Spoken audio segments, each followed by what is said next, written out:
Hey guys, tonight we take a little midnight walk through the narrow, foul-smelling alleys of a city where time has cracked and the world is bleeding at the seams. There's a thick fog hugging the rooftops, and something darker clings to the walls, an air of dread. Old as bones and twice as brittle, you're stepping into the boots of a medieval plague doctor. Yes, that guy. The one in the long black robe and the bird mask that looks like he's late to a Renaissance masquerade. And here's the thing, they've just handed you the job. Congratulations. Don't worry, you probably won't survive this. So, before you get comfortable, take a moment to like the video and subscribe, but only if you genuinely enjoy what I do here. And hey, drop your location and local time in the comments. I love seeing where and when you're listening from. Now, dim the lights, maybe turn on a fan for that soft background hum, and let's ease into tonight's journey together. The hiring process is, well, let's call it relaxed. No fancy interviews, no degrees, and no one checks your pulse for a medical license. You're the warm body willing to walk into the infected district. That's good enough. Maybe you were a barber surgeon before this. Maybe a town clerk. Maybe just someone with a strong stomach and a very poor sense of smell. And now you're a plague doctor. You're told the costume is standard. You nod solemnly, even though you're really just wondering how to breathe through a beak full of herbs and old myth. The hood is stiff, waxed fabric designed to repel the pestilence in the air, or so they say. You'll learn quickly that medieval science has a lot of theories and very few results. The first time you put it on, it feels theatrical, like you're playing a role in someone else's nightmare. But by the third time, when you see what's behind the doors you're knocking on, the costume feels more like armor, not good armor. More like soggy leather confidence. You're also issued a wooden staff, not for walking, for poking. You prod patients from a distance, lift their bed sheets with it, or knock on doors when your hands are too busy holding your panic. Some plague doctors used it to ward off the desperate others, to guide the dying gently to confession. Here's a fun detail historians love: most plague doctors were hired by towns not to heal, but to count bodies, keep death records, and maybe convince people to stay indoors. You're an actual medical role, very negotiable. Some cities handed you a coin and a cross. Others gave you a cart and said, bring back the one still breathing. Your public health. Medieval edition.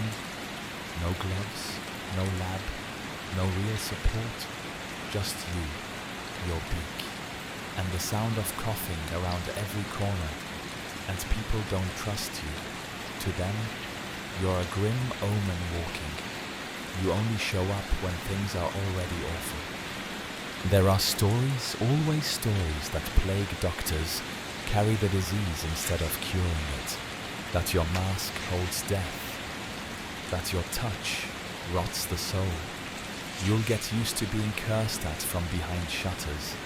One time, a terrified child throws a chicken at you. You don't dodge. It hits your mask. The chicken lives. You can't be sure about the kid. Historians still argue whether plague doctors were brave public servants or just better dressed harbingers. Some had genuine training. Others read 2 scrolls and hoped no one asked follow-up questions. There's even debate about whether the infamous bird mask was widely used during the Black Death of the 14th century, or if it became common only later. During outbreaks in 17th century France and Italy, one thing's for sure, it's iconic, and it doesn't do much except fog up on the inside and make people scream a little quieter when they see you. On your first day, the town council gives you a room windowless, damp, technically not as stable anymore. They also give you a promise. If you die, your belongings go to your assistant. You don't have an assistant. They shrug. You're not exactly set up for success. But there's a strange pride in it too, in the way you square your shoulders and walk into danger, even when your tools are bad guesses and your training consists of being slightly less terrified than everyone else. There's even a moment, brief and soft, when you catch your own reflection in a cracked mirror black robe, pale gloves, the long curve of the mask, and think maybe I do look like hope, or maybe a large bird that's about to sneeze, and then a bell tolls. Someone else has died. You tighten your gloves, grab your stick, and step out into the street. The door slams behind you. You're officially on duty. You start sweating before you've taken 10 steps.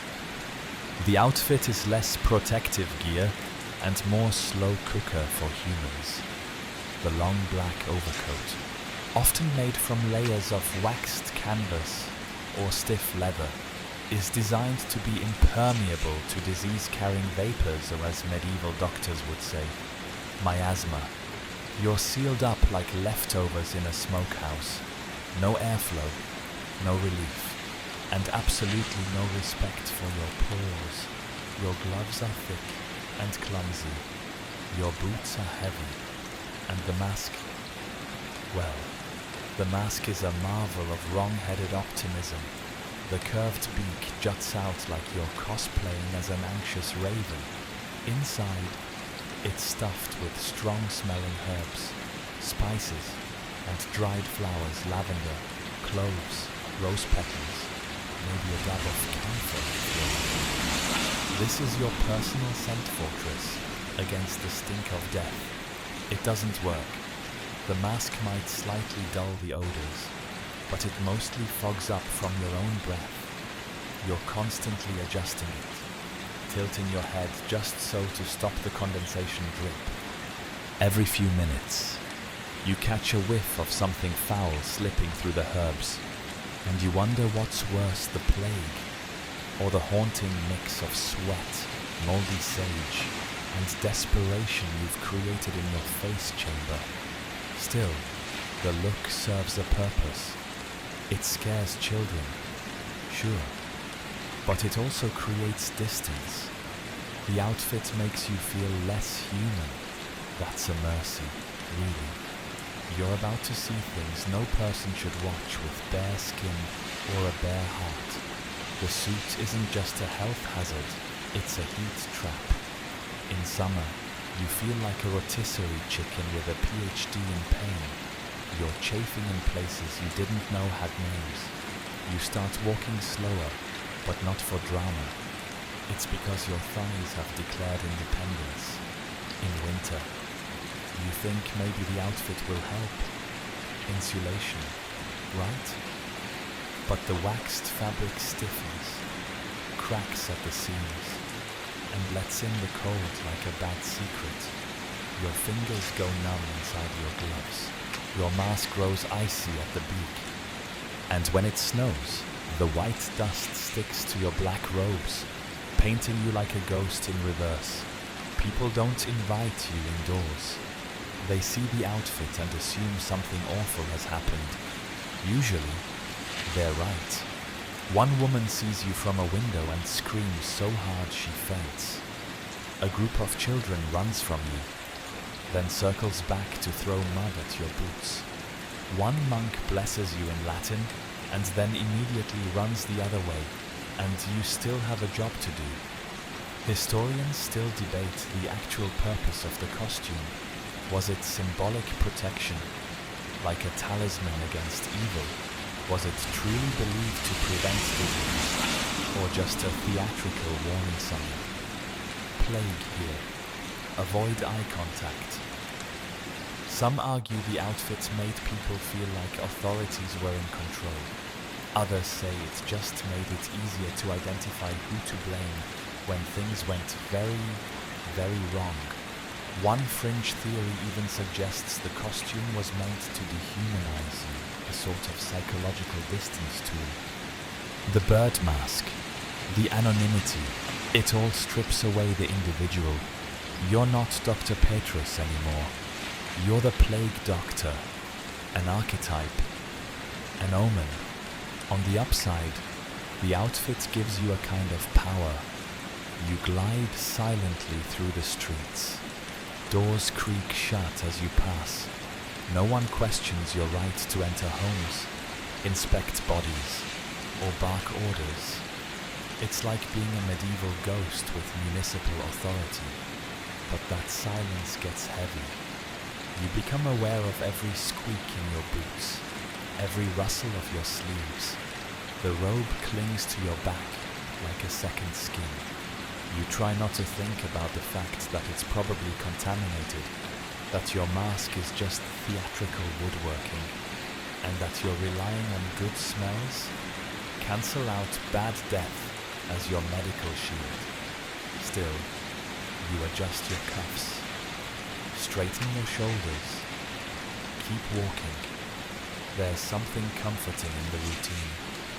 Dress, breathe, walk, knock, observe, walk away. You tell yourself that the layers are holding the plague back. You pretend that if you just follow the ritual, you'll stay alive. One day, a baker waves at you, just a small kind wave. You nod in return, and the gesture makes your chest ache. It's easy to forget that you're not just part of the scenery. You're someone's hope, however dim, however misplaced. At night, when you finally remove the outfit, it takes real effort. Your gloves peel off with a wet scratch. The robe smells like sweat, wax, and something you refuse to name. You leave it hanging over a nail, hoping it airs out, knowing it won't. You set the beaked mask down gently, like it might bite, and for a moment, just a moment, you see your reflection. No bird face, no shadowy silhouette, just you, pale, sweaty, blinking at the candlelight. You almost miss the mask. Your staff taps against the crooked stones as you trudge through the silent morning. The sun's barely up, but someone's already sent word another house, another sick family, another knock that might be your last. The city doesn't greet you kindly. Cats scatter, windows slam shut. One old man mutters a prayer and draws an invisible cross on his doorframe as you pass. You don't stop to explain that you're not here to curse the block. You're just doing your job, what's left of it. When you arrive, the door's already ajar. A boy, no older than 10, watches you from behind the broken planks. His eyes are red-rimmed, but dry. That's a bad sign. Children cry when things might be bad. When they stop, it's already too late. You push the door open with your staff, never your hand. Inside, it smells like mildew, damp bread, and old sweat. You've smelled worse. You will again. The mother lies on the floor. Her face is blotchy, her lips dark, her eyes unfocused. She flinches at the light, mumbling prayers under her breath. Not to you, but to anyone else who might be listening. Her husband stands beside her, holding her hand with the same expression soldiers have before the arrows fly. You can't do much. You kneel carefully on the opposite side of the room. Even from here, you can see the swelling under her arms, buboes, angry, red, pulsing with fever. Your breath slows in the mask. You count. 1, 2, 3. She's further along than you hoped. Drink this, you say, pulling a small vial from your satchel. It's vinegar steeped in rosemary, medieval Gatorade. Basically, it won't help, but it feels like doing something. She takes it, sips, and winces. Her husband thanks you like you've handed him a miracle. You nod and begin to inspect the room. This part matters. Not because of the cure, there is none, but because someone has to record the condition of the house. Someone has to take note of the bodies, the living, the order of death. That someone is you. You scribble in your journal. 2 adults, 1 child, 1 infected, 1 likely exposed. The boy hasn't moved. You wave your hand slowly. He watches your glove move through the air but doesn't blink on. This is not new to him. He's already learned to fear stillness more than screams. You mark the door with a symbol in charcoal. It means under care, but the truth is, no one will check again for at least 3 days. Before you leave, the husband asks what he should do. You pause. There's no good answer. Burn the sheets, you say. Boil water. Pray. He nods like you've given him a spell, as if boiling water will turn back death. Historians still argue how involved plague doctors were with families, whether they spent real time with the sick or stayed just long enough to record details and move on. Some towns required you to give basic treatment, others simply wanted numbers. But here, today, you linger, because the boy's hand is still on the doorframe, because he hasn't cried, because you might be the last person to say anything kind to this family before their name's in a list. You step back into the light. The street is warm now. The market square is quiet. Half the stalls are gone. The others manned by vendors with rags over their mouths, hands dipped in vinegar between each customer. Someone shouts your name. It's the tanner's apprentice, waving you toward a house near the well. You nod. Another call. Another sick bed. You don't get to rest. By midday, you visited 6 homes. In one, the family is already dead. In another, the fathers run off, leaving 2 coughing daughters to fend for themselves. You write it all down. You touch as little as possible. You use your staff like an extension of your soul, reaching, nudging, never embracing. At the last house, a young girl hands you a bundle of dried lavender as you leave. Her mother taught her that it keeps away sickness. You accept it, tied to your staff. Sometimes superstition is just hope in a prettier hat. You walk back to your lodging as the sun begins to fall, casting long shadows across the rooftops. People move aside when you pass. Not with hate, just fear. You understand. You don't blame them. And yet, there's a moment as you turn the corner into your alley, a brief flash in a window, a candle being lit. A woman holds her infant up, bouncing him gently, and points toward you. The baby laughs. You don't wave. But for a second, behind the mask, you smile. Then you remember the family from this morning, and the boy who didn't cry. And you keep walking. You return to your room just as the sun dips behind the chapel spire, soaking the city in a smear of copper and shadow. The door creaks like it resents your return. You don't blame it. You wouldn't want to be here either. Inside, the air is thick and stale. There's no real ventilation, just a cracked window that doesn't open, and a hearth you haven't dared light in weeks. Heat means sweat, and sweat means smell. And you already smell like a dead man's laundry basket. You peel off your gloves. They make a soft sucking sound like wet paper tearing.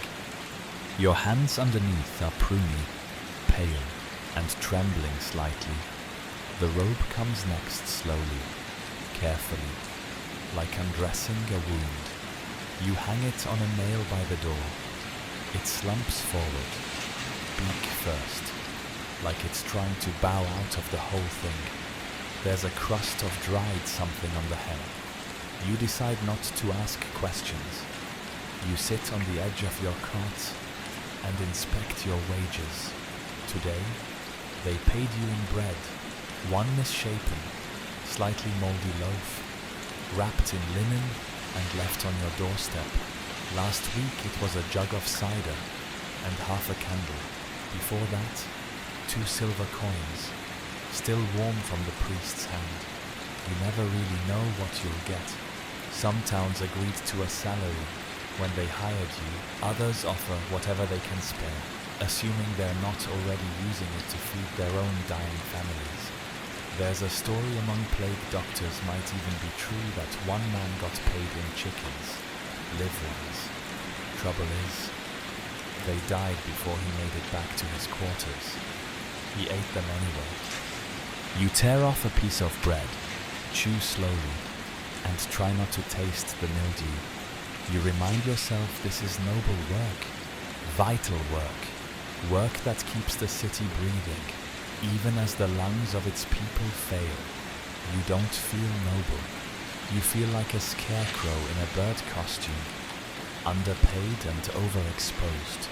Historians still debate how plague doctors were compensated. In some places, they were given lavish pay hazard money, really. In others, they received only room and board, or small daily rations. Contracts varied wildly.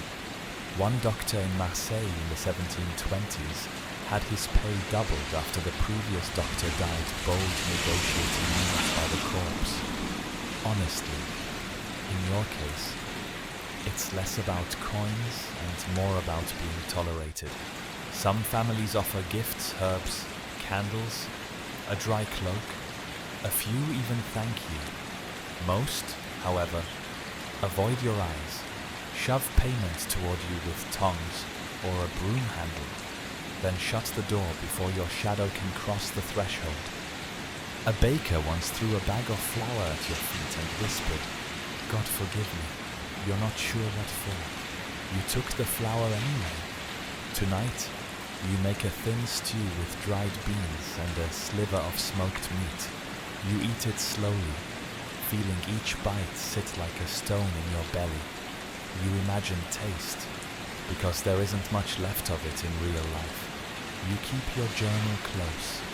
It's not for science, not really. It's more like proof that you were here, that someone tried. You flip to the day's notes. House calls 9, survivors 3, dead 5. Unclear 1. You pause at that one. It was the boy from this morning. You saw him blinking, standing, silent, but you didn't see him smile. You draw a little mark beside the name, not a death symbol, not a recovery, just a question. One day, someone might read this. Maybe they'll care, or maybe they'll just see a list of failures, written in smudged ink. You glance at the corner of the room, where your walking stick leans against the wall. The lavender is still tied to it, dry and papery now, but still holding a ghost of its scent. You press it to your nose and breathe deep, trying to forget what the day smelled like. Down the street, a bell tolls, another death. You don't count anymore, not the bells, not the days. Outside your door, someone knocks. You freeze. It's not a knock you recognize, not one of the usual rhythms, messenger boys, town officials, the priest with bad timing. It's slow, heavy. You grab your staff and crack open the door. It's a man, gaunt and grey-faced, swaying slightly. He holds out a cloth bundle. "For your work," he croaks. Inside, There's a small jar of honey, real honey, expensive, precious. You blink. I'm not sick, he adds quickly, stepping back like he might turn to vapor. You nod once, and he disappears into the fog. You sit back down, open the jar, and dip a finger in. It's sweet. So sweet, you close your eyes. For a moment, it feels like something pure. You wake up to the smell of your own mask. It's been sitting beside the bed all night, perched on the stool like a watchful crow. The dried herbs inside it have turned stale, and now the scent, once medicinal, now mildly offensive, clings to everything in the room. It's rosemary steeped in damp socks, mint with notes of regret. You sit up slowly, your back protests. Your neck pops like a medieval hinge. Outside, the morning bells haven't rung yet, but you hear movement, carts creaking, feet hurrying, whispers through the walls. The plague is never quiet. You dress quickly. Today, you swap out the old beak stuffing with a new mixture: sage, thyme, a sprig of marjoram, and 2 cloves you found in the bottom of your satchel. You crush a bay leaf for good measure. There's no science to this, just layers of guesswork, held together with wishful thinking and twine. The theory behind the beak, of course, is miasma. Bad air brings bad death. That's the common belief. The herbs inside the mask are meant to filter the air, purify it somehow, and protect you from the invisible rot drifting through the streets. It's a nice idea, like thinking a dream catcher will stop a landslide. Historians still argue whether the mask did anything useful at all. Some suggest it might have offered mild protection, blocking droplets, discouraging face touching, and keeping others at a distance. Others say it was entirely psychological. If the doctor looked terrifying enough, maybe people wouldn't crowd him. Maybe he would feel braver. And maybe that's enough. You open the door and step out. It's mid-morning now, and the city is already sweating. A foul steam rises from the cobblestones. You pass a tanner's stall long since abandoned, but the leftover hides still hang like sad flags, dripping fat and ruin into the gutter. Your first stop today is a merchant's home near the grain store. The door is marked already black chalk, thick and recent. You knock with your staff. Then again, no answer. You push it open and the smell hits you like a physical thing. It's not death, not yet, but it's close. Inside, the merchant lies in bed, soaked in sweat. His wife sits beside him, sponging his forehead with a rag she dips in wine. The room is neat, too neat. You've seen this before, the cleaning frenzy of the doomed. As if polished floors can confuse the plague into leaving. You approach, carefully. The man looks up, and even through the mask, you can tell he's terrified, not of dying, but of dying wrong. Dying without dignity. He grips your hand, hard. You let him. His wife asks if he's contagious. Her voice is small, like it's trying to hide inside her own mouth. You nod. She starts crying.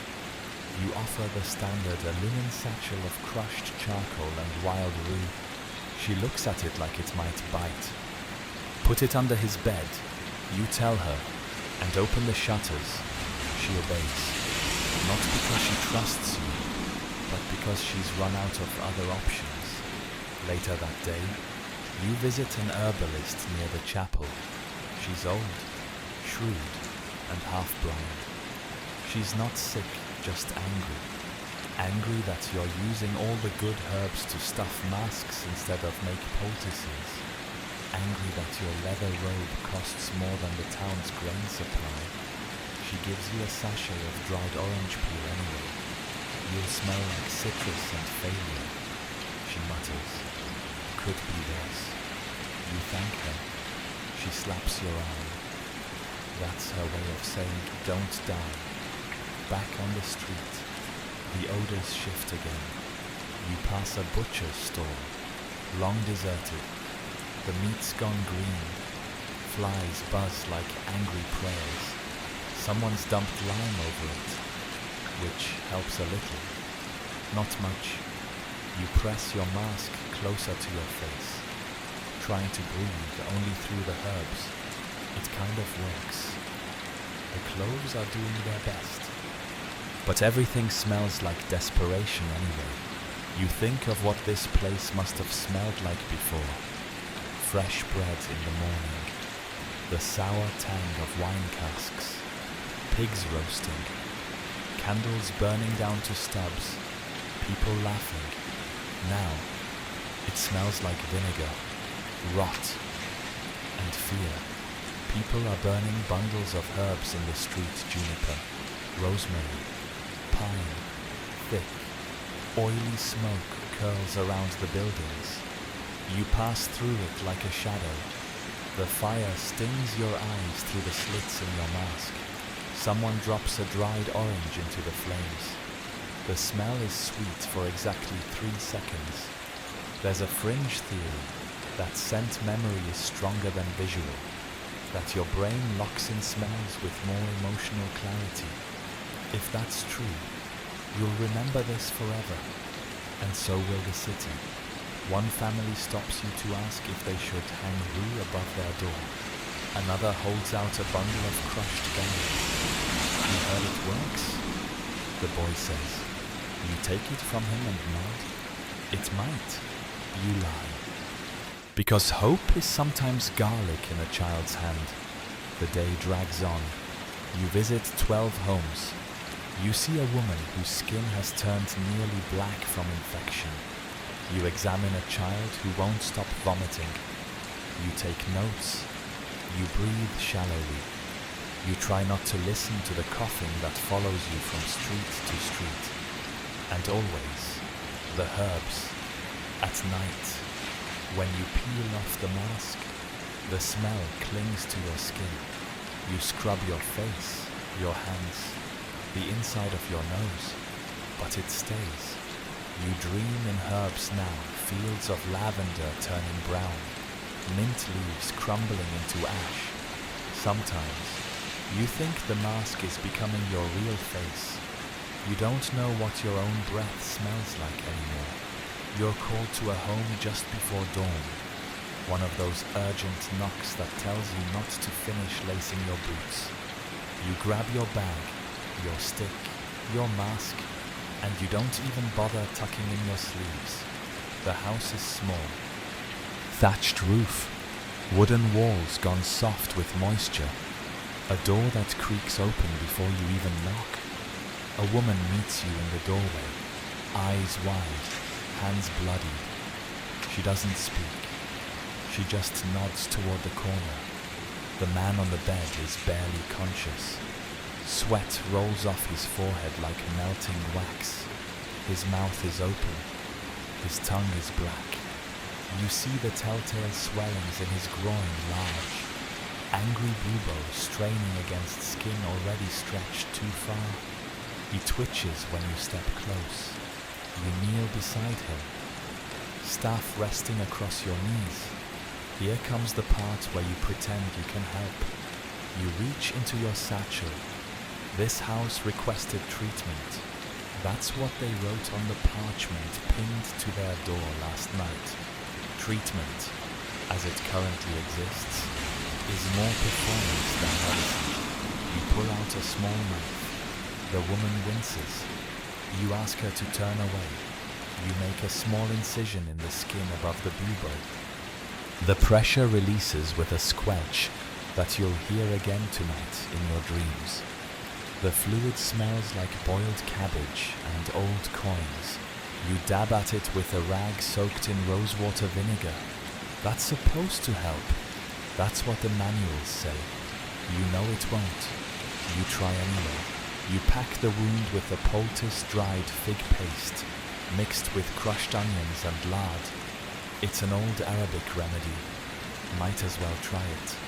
Some of the best medical texts were written centuries ago in Baghdad, back when European medicine still relied on balancing humors and consulting planetary alignments. You cover the wound with cloth. You say a quiet prayer. You don't even know which saint you're asking. Maybe all of them. Then you look at the woman. She's standing behind you now, arms crossed tightly over her chest, as if trying to hold her breath without letting you notice. She doesn't ask if he'll live. You both know better. But she still whispers. Will it help you say the only thing that keeps you from choking on the silence? I hope so. You don't tell her that this particular treatment has a fatality rate of nearly 80%. You don't mention that your textbooks recommend leeches, toad powder, or no joke rubbing crushed emeralds into the skin. That last one's expensive. Doesn't work, but at least it sparkles. You've also tried the hot onion pressed to the chest method. That one ends in tears. For everyone. Then there's the boil the patient in vinegar water idea. You only did it once. You're still not ready to talk about it. Historians still argue whether plague treatments helped at all, or if they merely gave the dying something to hold on to. Some modern scholars say a few methods like lancing buboes or herbal fumigation may have slightly reduced bacterial load, but overall, medieval medicine was about as effective as praying really hard while blindfolded in a thunderstorm. Still, you do it. Because even pretending to help is better than standing idle. Your next patient is a young girl, 9, maybe 10. She's got the rash small, dark splotches blooming across her chest like ink blots. Her parents are dead. The neighbors say she hasn't spoken in 2 days. You try dried wormwood under the tongue.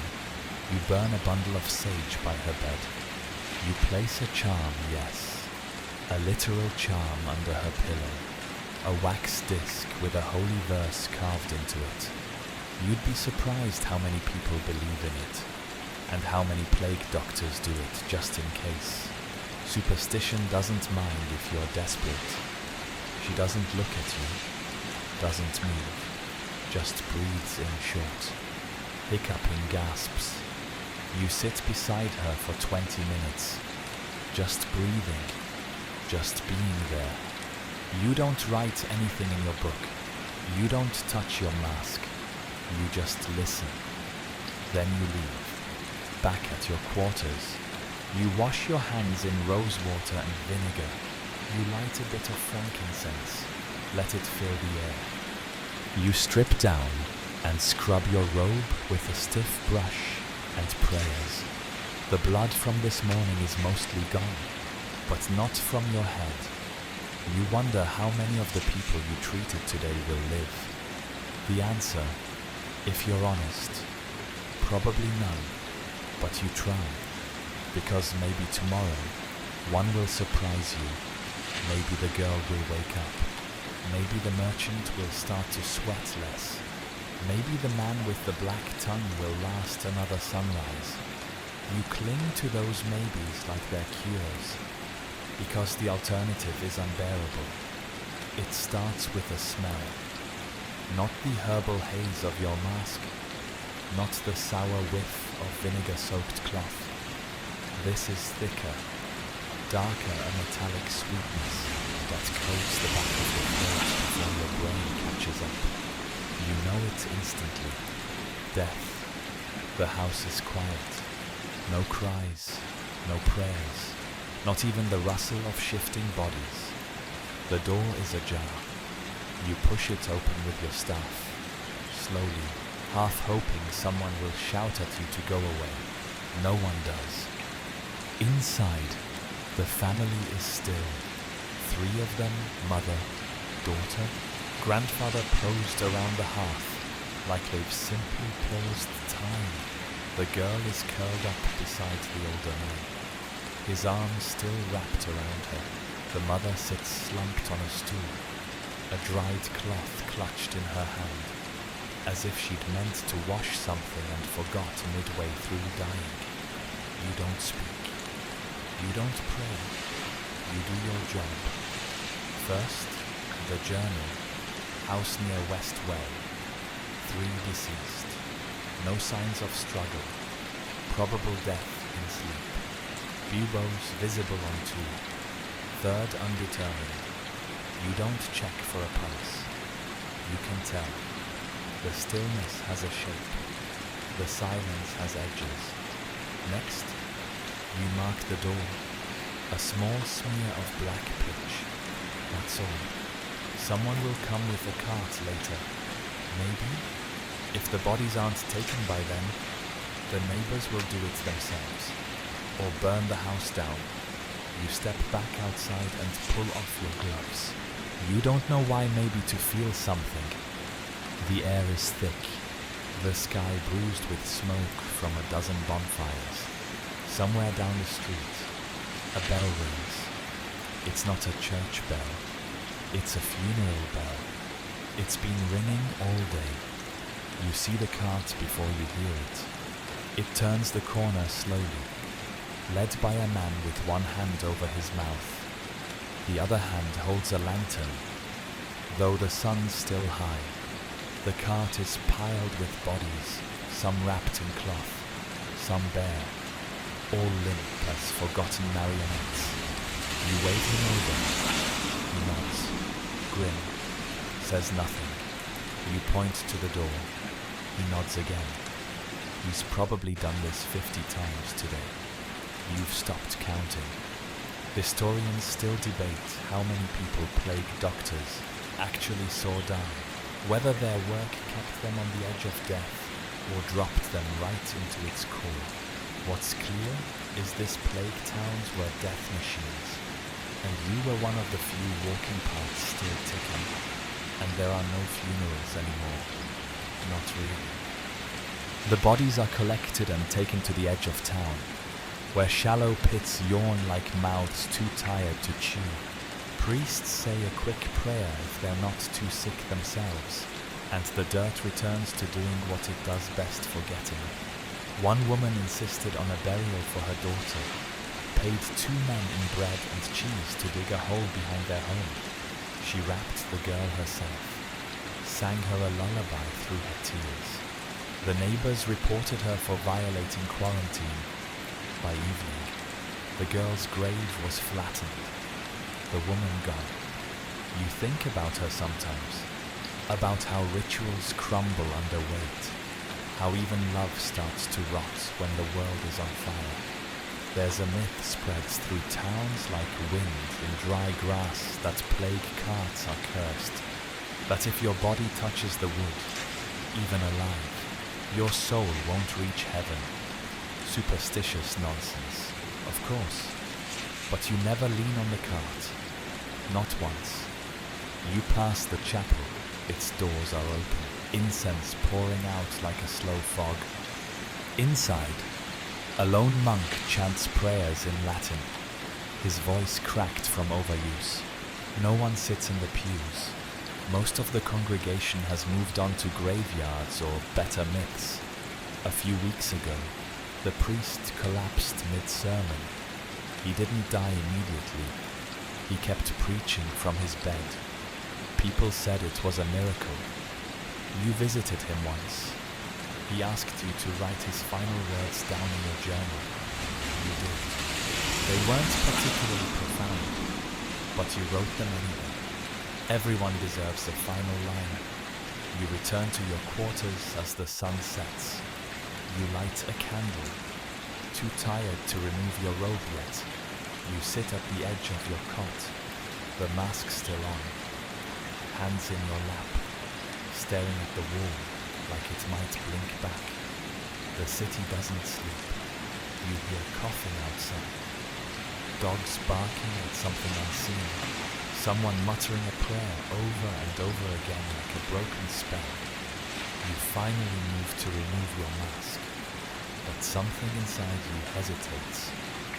You've worn it for so long, it feels like skin. Removing it feels indecent, too exposed, too honest. Still, you do. You place it on the stool. It stares at you, hollow-eyed, curved beak pointed toward the floor like a tired judge. You breathe in, real air, real scent, real silence, and you realize something. You haven't cried in weeks. You're called to the outskirts today, beyond the main road, past the crumbling stone bridge with the ivy that's somehow still thriving. There's a cluster of homes not yet touched by fire or cart. It's quieter out here, less ash in the air, fewer eyes watching your black figure pass. You think, for a moment, it might be peaceful. Then you reach the house and see the doorframe painted with red streaks, not ink, blood. A warning, the man who meets you at the threshold isn't sick. He's armed, a knife in one hand, a rosary in the other, and madness in his eyes. Back, he says. You're not taking her. You freeze. He's young, maybe 30. Lean, sunburned, sleeves rolled up to his elbows, face gaunt with fear more than hunger. Inside the house, you hear coughing, two different rhythms, one wet, one sharp, high-pitched, probably a woman and a child. You raise both hands, palms out, staff lowered. I'm here to help. You say through the beak, voice hollowed by the mask's echo. It doesn't help. You still sound like death's accountant. No, the man says. You'll mark the door. Then the carts come. You don't reply right away. You've seen this before. People holding onto their sick like they're bargaining chips, as if not admitting the plague will keep it away. You take one slow step back. I don't have to go in, you say gently. Not yet, but they need clean water. Burn the soiled linens, ventilate the room, rue under the windows. He narrows his eyes, uncertain. You nod once more, then turn and walk away. You don't look back. This job makes you many things witness, scribe, deliverer, liar. But most often, you are the thing people fear more than the illness confirmation. Historians still argue whether plague doctors brought calm or chaos to afflicted towns. Some believe your presence reassured people that someone, anyone, was trying. Others argue it marked the beginning of the end. The black coat and bird face were more funeral than future. You've been refused entry before. A woman once spat at your feet and slammed the shutters when she saw you. You didn't blame her. Her child was inside, coughing so hard you could hear it from the street. You never went back. 3 days later, you passed the house again. The windows were open. Inside, silence. The door unlocked. No one left. You've learned to let them make their choices. But sometimes, you don't get to choose either. 2 days ago, a man lunged at you with a shovel, accused you of poisoning the well, called you a devil in feathers. He struck your mask and broke the beak clean off. You bandaged it with twine and paper, fixed it that night using melted candle wax and desperate optimism. But now it whistles slightly when you breathe. You tell yourself it's charming. Today, another house. This one lets you in, but it's no better. The woman here won't stop talking. Words pour out of her like water through a cracked jug. Her husband lies motionless on the bed. Her 2 sons, red-faced and wheezing, sit on the floor, heads against each other like they're sharing strength. He's not really sick, she says. He's just tired, just the heat. He gets like this every summer, and the boy's just a cold. They're strong. They're always strong. You nod. You take her hand briefly through your glove and place a packet of dried herbs in it. Hang this by the window, you say, and boil the water before drinking. See, she beams. Not the plague. She thanks you, smiling so wide it looks painful. You mark the house with white chalk instead of black. Technically, that's for under observation. In reality, it means please don't come back yet, as you leave. The younger boy coughs again, wet, violent, a bit of blood on his sleeve. You don't turn around. Your route takes you past the edge of town, where travelers used to pitch tents and play music. That was before the walls closed. Now, only a few outsiders linger, merchants trapped by lockdowns, pilgrims too sick to continue, and thieves too afraid to die elsewhere. One of them calls out as you pass, "Birdman, got a cure for sore feet." You don't answer, but you toss him a sachet of camphor. It's not for feet, but it smells nice. The man laughs, genuinely. Thanks, plague crow. You chuckle under your breath. Later that evening, you write in your journal, 3 refused entry, 1 under observation, 2 hostile. You don't record the laughter, or the moment when one child reached up and touched your glove, whispering, "Don't go." You just stare at the mask in your lap. The part that was broken is still a little loose. The crack inside the beak lets more air in. You should worry. You don't? Instead, you think about the man with the knife, the girl who smiled too wide, the boy with blood on his sleeve, and you wonder how many times today you've lied just by showing up. The church bells ring again tonight, not for mass, not for weddings, not for any gathering the living are welcome to. No, this time it's the death bell, the slow, spaced-out tolls. That means someone important enough to be missed has stopped breathing, or at least someone rich enough to afford the toll. You follow the sound through the city, past alleyways that stink of stagnant rain and old fish, toward the old quarter. The buildings lean together like drunks. The walls sweat. Every window seems to have a set of hollow eyes behind it. You're headed toward the rectory.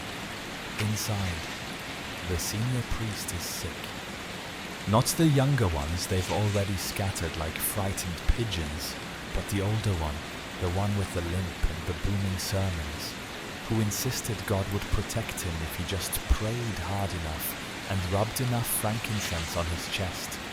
Turns out, frankincense is only slightly better than doing absolutely nothing. You enter the room.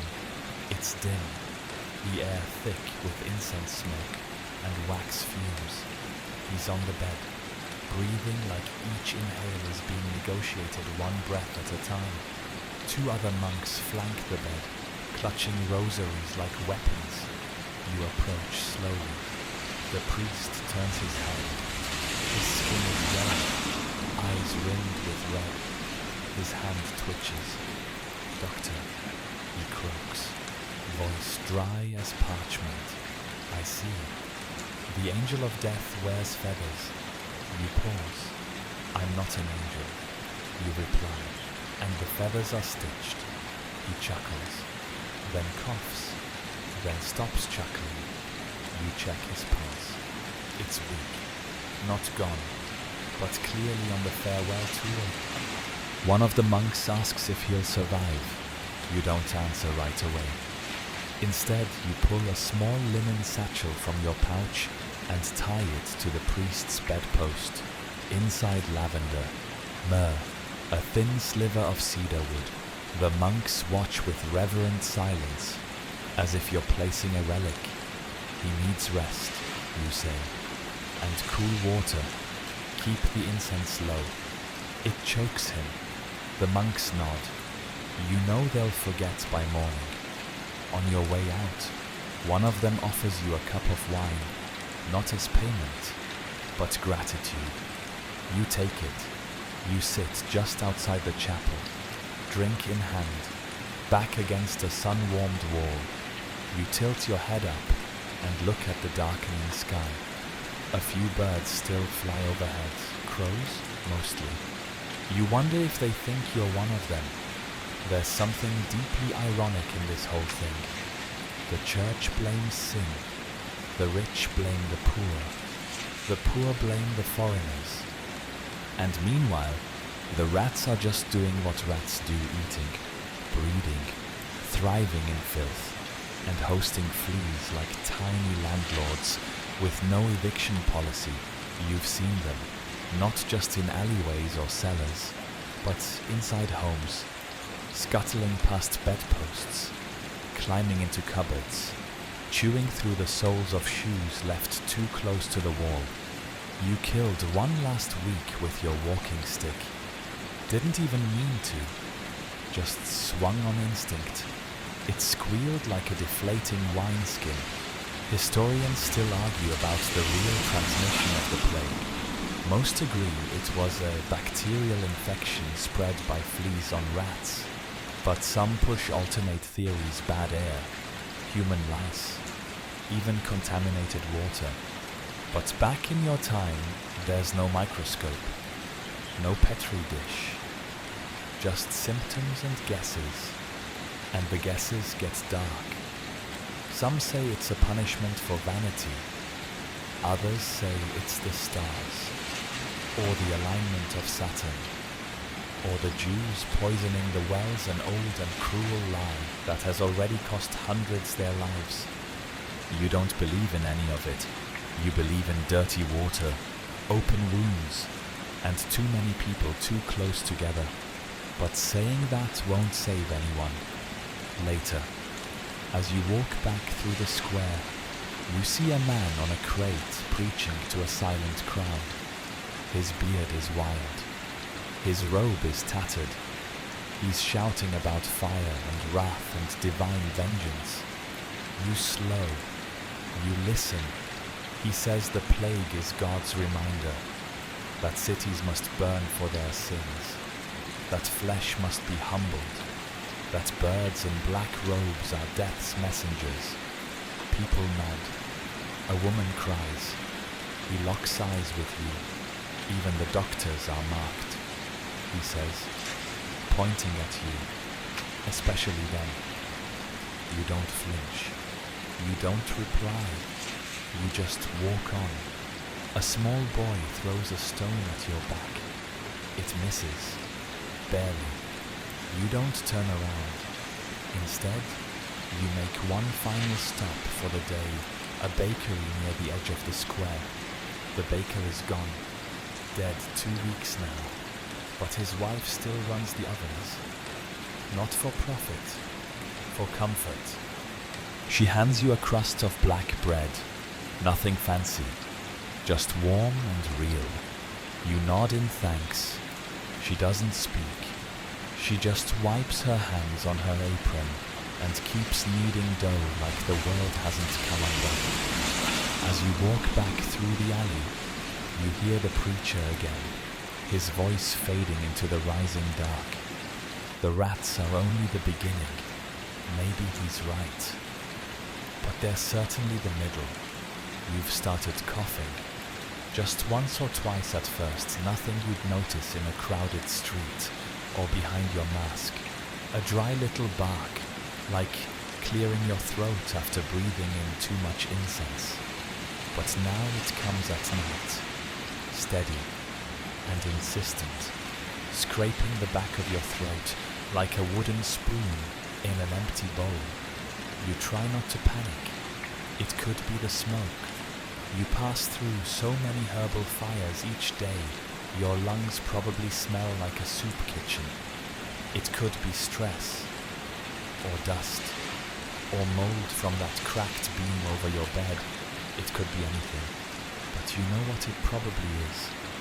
Still, you get up, dress, fasten the mask, tighten your gloves with trembling fingers. No days off, no pause button. The plague doesn't wait, and neither do you. You step into the street, and the city feels different. It's not just quieter, it's emptier. The carts still roll, the bells still toll, but fewer eyes peek from windows. Fewer footsteps echo behind yours. It's as if the city itself is receding, retreating into its bones. You glance down and realize something else. No rats. You haven't seen one in days. And that's not comforting. Historians still argue what it meant when the rats began to vanish. Some claim it was a sign the plague had burned through its first wave. Others think it meant the fleas had turned their attention to more stable hosts, humans. You're not sure which thought is worse. You arrive at your first call, a stonemason's house. The note left at your door said he was showing signs, sweating, delirium, vomiting. You've read enough plague journals to know that combination like a poem. The door is unlocked. Inside, it's chaos. Not violence, just disorder. Clothes flung over chairs. Ash in the hearth from 3 nights ago. A bowl of soup, half eaten and curdled. He lies on the floor, half covered by a torn blanket, eyes glassy, skin pale. You kneel beside him. No mask can protect you from the truth up close. His hands twitch at his sides, fingernails caked with dirt from where he must have clawed at the floor during a fever dream. You check his pulse. It's there, but faint. Fainter than your own confidence. You open your satchel. There's almost nothing left. 1 packet of dried rosemary, a few cloves, a hard wedge of lemon that's more rind than fruit. You consider your options. All of them feel like lies told in lavender. Still, you crush the rosemary and press it under his nose. He flinches, barely. His eyes flutter. You whisper his name. He doesn't respond. You stay for a while, just sitting, hoping your presence might act like a weight that keeps him tethered to the living. Eventually, you have to leave. You mark the door, not as dead, not yet, but close. You draw the line just a little lower on the frame. A silent code, this one is nearly gone. Your next stop is worse. A butcher's assistant, maybe 19. His mother pleads with you. She begs you to try something, anything. She offers a silver ring, a wool shawl, even her wedding chalice. You accept the ring only because refusing would hurt more. Inside, the boy is writhing. His chest rises and falls like a drumbeat, trying to outrun time. His arms are covered in sores. His lips bleed with every cough. You try to lance the swelling under his arm. It doesn't drain, it just splits, spilling blood like ink. You whisper apologies, not because they help, but because your hands are shaking now, and it's the only way you can steady them. The mother holds his head in her lap and sings a lullaby that sounds like it belongs in another century. You've never heard it before. You hope someone writes it down. He dies before sunset. She doesn't cry. She just closes his eyes and asks if he'll be cold. You say no. You tell her he looks peaceful. It's the second lie you've told today. You write it all down in your journal. Every house, every face, every word you can remember. You try to be clinical, but your script wobbles. The ink smudges. That night, you lie on your cot and cough into your sleeve. 3 times, then 4. You run a hand across your forehead. It's damp. Probably just the weather. You tell yourself. Probably just fatigue. You chew on a piece of dried citrus and pretend it tastes like safety. But you know the signs. You've watched them bloom like bruises across too many faces.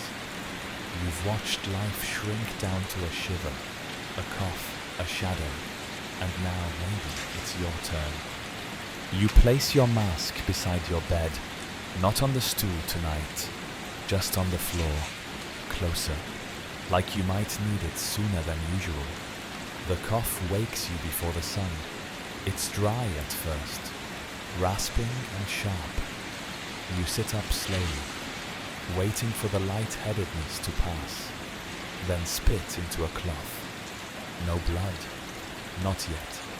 You press the cloth to your lips for a moment longer, just in case. Your head is hot, your thoughts swim, but you dress anyway. Gloves, robe, mask, the same ritual, slower now. Your fingers fumble with the ties at your collar. The mask's beak seems heavy this morning, pulling your face downward like a hand pressing your head into water. Still, you pull the hood up and step outside. The air feels thick, warmer than it should be. The streets are mostly empty. Only the very sick and the very desperate are awake at this hour. You're both now, in different ways. Today you're heading to the apothecary's home. He was one of the few who spoke to you like a colleague. Not as a savior or a monster, just another person trying to stop the world from rotting under its own weight. He gave you 3 bundles of dried rue, and once showed you how to distill oil from bitter orange peel using nothing but a pot, a pipe, and mild insanity. You'd hoped he was immune. You arrive at his house. The shutters are closed. The usual copper pot outside where he'd leave tinctures and satchels for those afraid to knock is missing. You already know. Inside, it smells like boiled lavender and sour wine. He tried to make it pleasant, even in the end. His assistant greets you at the door pale, shaking, eyes ringed in sleepless red. She doesn't speak, just steps aside and lets you pass. The apothecary lies on a cot in the back room. His hands are folded on his chest. His face is calm. You recognize the signs of a carefully staged death. He knew the moment was coming. He prepared. There's a note tucked between his fingers. You lift it carefully. It says, simply don't waste the clove oil. You'll need it. You smile behind your mask. It's the closest thing to a laugh you've felt in days. You check the assistant, no fever, no visible buboes. She's not well, but she's not lost yet either. You give her a sachet of mint and instructions she already knows. Then you write it down in your journal. Apothecary, deceased. Death appears voluntary. Assistant observation. You don't have time to mourn. Another messenger arrives, out of breath, shoving a note into your hand before sprinting away. You unfold it slowly. A fellow plague doctor is dead. You don't know him well, only saw him once, at a distance, crossing the square with the slow, deliberate gait of someone trying not to be noticed. But he had a mask like yours, a robe like yours. You nodded once, he nodded back. It was enough. There aren't many of you left. Historians still debate how many plague doctors actually succumbed to the disease. The records are vague. Some lasted months, others lasted weeks. A few, blessed or cursed, survived entire outbreaks, but nearly all of them disappeared when the plague receded, either buried in mass graves or walking away without a word. Never taking off the mask, you wonder which kind you'll be. By late afternoon, you feel worse. The fever rises and falls in waves. Your vision blurs slightly around the edges. You start to hear things that aren't there, whispers behind closed shutters, the creak of non-existent carts, the soft humming of a song your mother used to sing. You ignore it. You have one more house to visit. It's a midwife's home. She helped deliver 3 children during the outbreak. Even after her own daughter died, her hands shook when you last saw her, but she didn't cry. Just asked if peppermint tea helped more than sage. You told her it did. It was a lie. She's sick now. Her neighbor sent for you. You find her in bed, cheeks flushed, lips cracked. She smiles when she sees you. Didn't think I'd see the bird again. She jokes. You nod, kneeling beside her. Her pulse is fast, too fast. Her breath rattles, but her mind is clear. She talks about her work, how many babies she's delivered, how she can tell the health of a newborn just by the first cry. You listen, you take her hand. You place a bundle of lemon balm under her pillow. It smells nice, she whispers. I hope it helps, you say. She smiles. I hope it doesn't matter. You stay with her until she falls asleep. Then you leave. Outside, the sky has turned violet. Smoke rises in thin, delicate lines from rooftops. Somewhere, a dog howls. Your cough returns, harder. Now, you sit at the edge of a fountain. It hasn't worked in months, but the stone is cool. You breathe through the mask, shallow and slow, and try not to tremble. You know what's happening. It's begun. You close your journal for the day without writing anything. Some days, you don't need words to know the truth. You don't sleep so much as collapse. Your limbs are heavy. Your eyes burn. The cough keeps coming, sharp and mean, scraping at your ribs like an animal trying to escape. You feel the fever settle deep in your spine, a cold coin pressed against overheated skin. You wrap yourself in a blanket that smells faintly of vinegar and wax, but it doesn't help. Still, you don't lie down to die. Not yet. The city sleeps restlessly around you. Somewhere, a distant wheel creaks. A shutter claps in the wind. The night air is thick with wood smoke, incense, and that unmistakable staleness that comes when thousands of people are quietly suffering just out of sight. Sleep in a plague town is a negotiation. You try to keep the mask close, just in case someone knocks. The beak lies on the stool again, eyes watching. You startle every time you look at it. It's taken on a life of its own. Sometimes it looks like it's frowning. Sometimes it looks disappointed. You start hearing bells in your dreams. Real ones. You think you can't always tell anymore. There's a rhythm to them, 3 slow tolls. A pause, then another 2. Someone told you once that means a child has died. Another version says it means someone under 20. Either way, the bells never lie. They just don't tell you who. You dream of walking through the city, past homes you don't recognize, past faces with no eyes. Your mask is heavier in the dream. The beak grows longer with each step. People keep asking you for help. You open your satchel and find it's empty. Just a handful of dust. It slips through your fingers like guilt. When you wake, Your hands are trembling. You sit up slowly, spine stiff, mouth dry. You wonder how long you were out. The candles burned low. The wax has spilled across your notebook, fusing part of the cover shut. You scrape it free.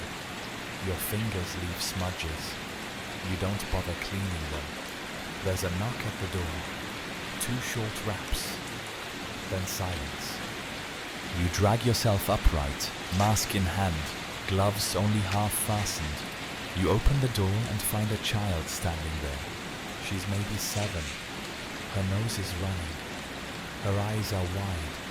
"You're the doctor," she says. Not a question. You nod.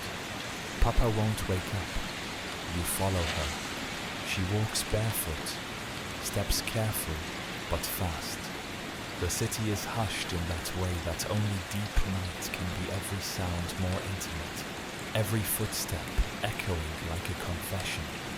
You pass darkened homes and abandoned carts. You smell fire but don't see the flames.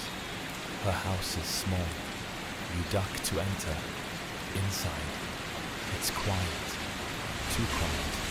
A woman sits at the table, face buried in her hands. She doesn't look up. The child leads you to a straw mattress in the corner.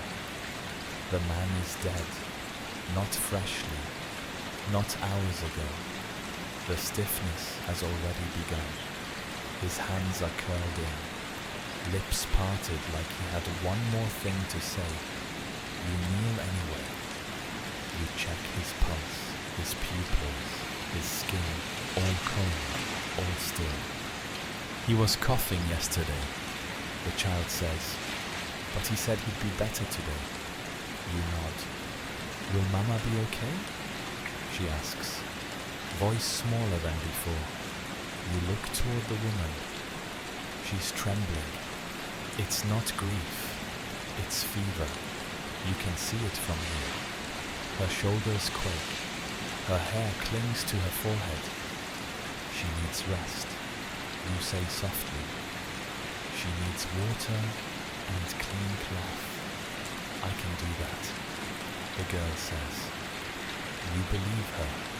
You press a bundle of dried lavender and bay into her hand.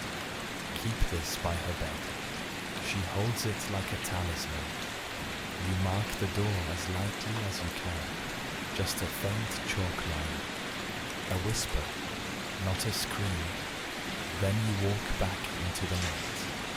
Historians still argue whether children were spared more often than adults. Some records suggest higher resistance in the young. Others say they perished just as often but less visibly. What's certain is that the survivors remembered everything. The bells, the masks, the way the streets changed color, the way silence meant more than noise. You return to your quarters and pour water from the jug. It tastes like copper and old cloth, but you drink anyway. Your stomach protests. Your head spins. You lie down, mask still in your lap, and stare at the ceiling. Above you, a spider moves from beam to beam. At some point in the night, you hear crying, not loud, not close, just soft, honest crying, the kind that doesn't beg for help or scream for justice, the kind that just is. You think of the girl, you think of the beak mask. You wonder how many more nights you'll hear that sound before it's your own. The city smells like it's trying to forget itself. It starts the moment you open your door. That thick, sour odor of wet ash, boiled cabbage, and whatever died under the floorboards 2 weeks ago. It's inescapable now, like the scent is baked into the cobblestones. You tighten the straps on your mask and step outside. Even through the beak's herbal stuffing, the stench seeps in. It's not just death anymore. That's the strangest part. You've grown used to the smell of bodies.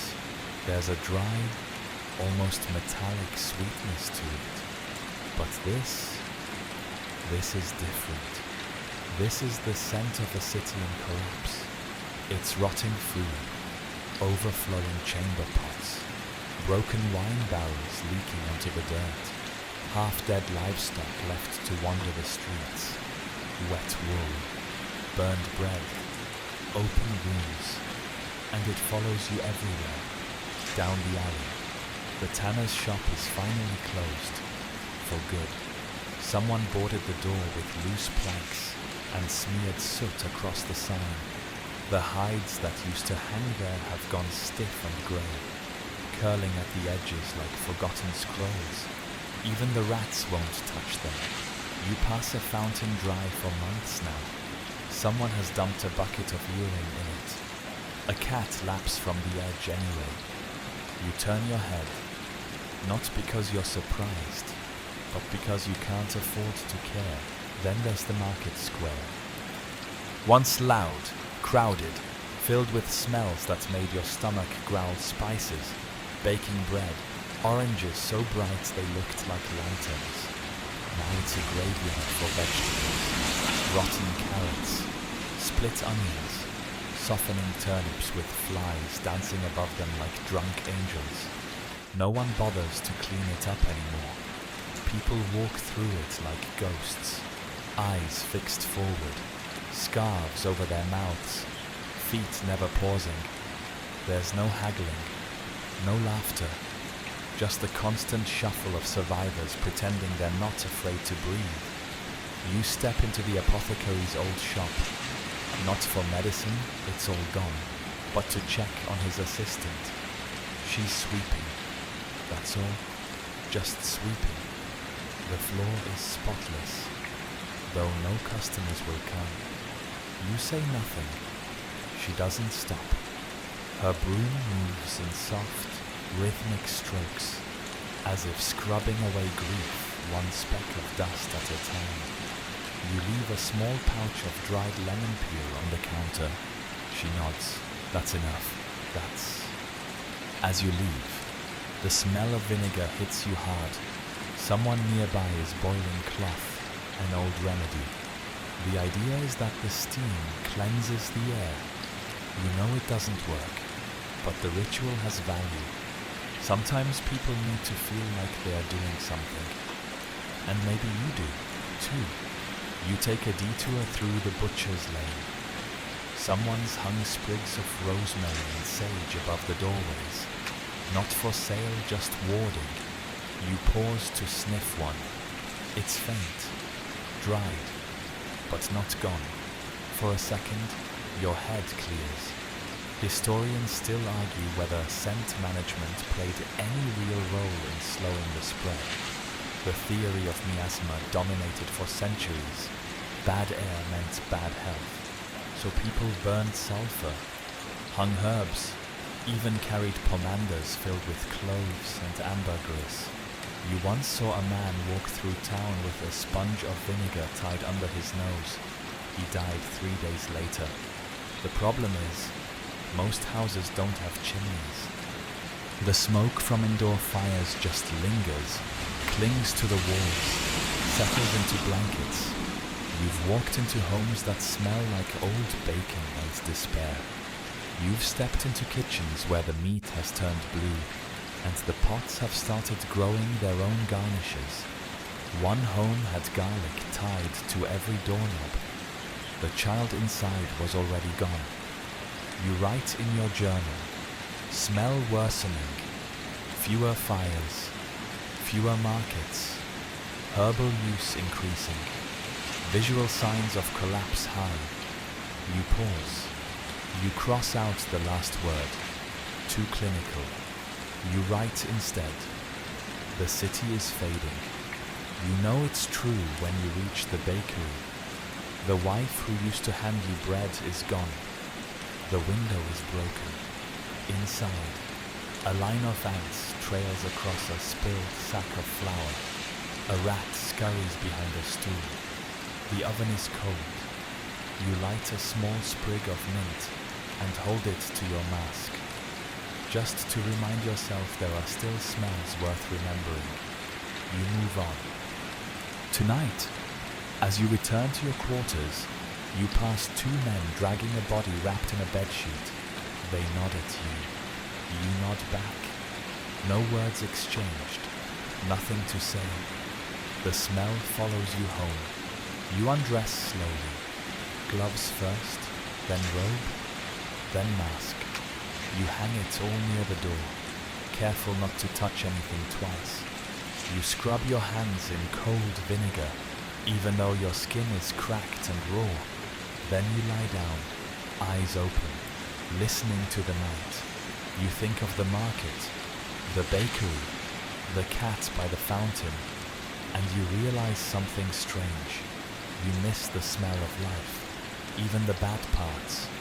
You've always known the word quarantine. It's been whispered in prayers and scratched on doors, muttered by priests, shouted by guards. Sometimes you say it yourself when people ask if their village will be spared, or how long before they can bury their dead. But today, you feel it. Quarantine isn't silence. It's a very particular kind of noise, the creak of carts passing without stopping, the distant thump of hammering boards, the flutter of cloth at shuttered windows.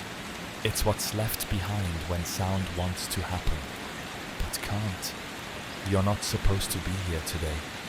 The gate was closed this morning, not locked, just left that way, with no posted guards, no explanation, a bad sign. You stood for nearly 10 minutes just staring at it, that old warped wood, the iron hinge drooping like it gave up last week. You considered turning back, but the messenger's note was clear: a home just beyond the gate, inside the quarantined district. A maybe, a child with fever, a grandmother not yet sick, a father afraid to knock on anyone else's door. And so here you are, inside a part of the city where no one wants to be. The houses here are sealed, rope tied around latches, wax stamps broken and repaired again. It feels like walking through a forgotten theatre, props left in place, actors long gone. A door opens as you pass, just a sliver. You catch an eye in the dark. It closes again. The house you're looking for is marked with a yellow smear saffron mixed with vinegar, a symbol painted in haste. You knock twice with your staff. The sound feels too loud here. A man opens the door. He doesn't speak, just steps back. Inside, the child lies on a mat, bundled in too many blankets. His skin is flushed. The grandmother kneels nearby, whispering psalms. She doesn't look up. You check the boy's pulse. It's fast, but not crashing. His breath is even. No black spots, no buboes. Yet, you feel yourself exhale. Maybe it's not plague. Maybe it's just a fever. A normal illness. The kind people used to die from before this one made everything else seem polite. You take out your satchel. You offer time. Instructions for compressors, advice on fresh air and cooled wine. You remind them not to wash linens in shared basins. The father nods, furiously, like you've handed him the keys to a city. He tries to pay you with a roasted fig and half a loaf of bread. You accept, and then you leave, marking the door gently observation. But the problem with quarantine isn't just sickness, it's loneliness. You feel it in every sealed window, every muffled conversation behind closed shutters. No one wants to speak too loudly, in case the neighbors hear, in case someone thinks they're hiding something. Historians still argue how effective quarantines really were in the Middle Ages. Some towns enforced them with soldiers, others left it to the priests. Still others relied on colored flags or chalk marks. There were places where entire city blocks were locked from the outside, food passed through small hatches, waste dumped in barrels and ignored. And then there were homes like this one, quietly sealed off not by decree but by shame. But you pass a door painted with tar. That means the whole family's gone. No need to knock, no need to hope. Another door is open, but the house is empty. Someone scrawled a message across the floor in charcoal. Gone to the hills. No plague here. You hope it's true. Further down the street, a woman leans from her window to hang a bundle of rue on a nail. She sees you and nods. Not a greeting, just acknowledgement. You exist. She exists. That's enough. You don't reply. You move through the district slowly, feeling the walls lean closer with every step. The streets narrow. The air grows dense. This part of town has its own weather. You return to the gate just after dusk. It's still closed. This time, you see someone standing just inside it. A guard in a patchwork uniform, face wrapped in cloth. You shouldn't be here, he says. I was summoned. You reply. He squints, then shrugs. Hope it was worth it. He doesn't open the gate, just steps aside. You let yourself out. On the other side, the city feels wider, not safer, just less still. You breathe in deeply. Even the rot of the main district smells fresh compared to the sour hush behind the gate. You walk home slowly, your boots dragging. You write that night in your journal quarantine holds. Some hope, some fear. Walls do not protect, only separate. Then you fold the page over. Tonight, the wind carries a different scent. Smoke, distant but growing. Someone's burning something large. You don't go to look. You've seen enough flames for one lifetime. You hear them before you see them. A strange thudding rhythm, like fists pounding wet cloth. Then the chanting begins low, guttural, repetitive. You recognize the Latin, but not the melody. It rises and falls like a storm swell, growing louder as the sound nears your street. You lean out from the shadow of a doorway, and there they are, the flagellants, barefoot, hooded, faces hidden beneath linen smeared with ash. Dozens of them, maybe more, all moving as one, a slow, swaying tide of bodies bent on punishment. Every few steps, they stop. Each man draws a whip from his belt and flays his own back, red streaks blooming beneath torn tunics. Then they chant again, then they walk, then they whip, again and again and again. The people watch from windows and rooftops. Some cross themselves, some spit, a few cheer. You just stay very, very still. The flagellants don't like plague doctors. To them, you're not penitent enough. You're not praying with your flesh, not suffering loud enough.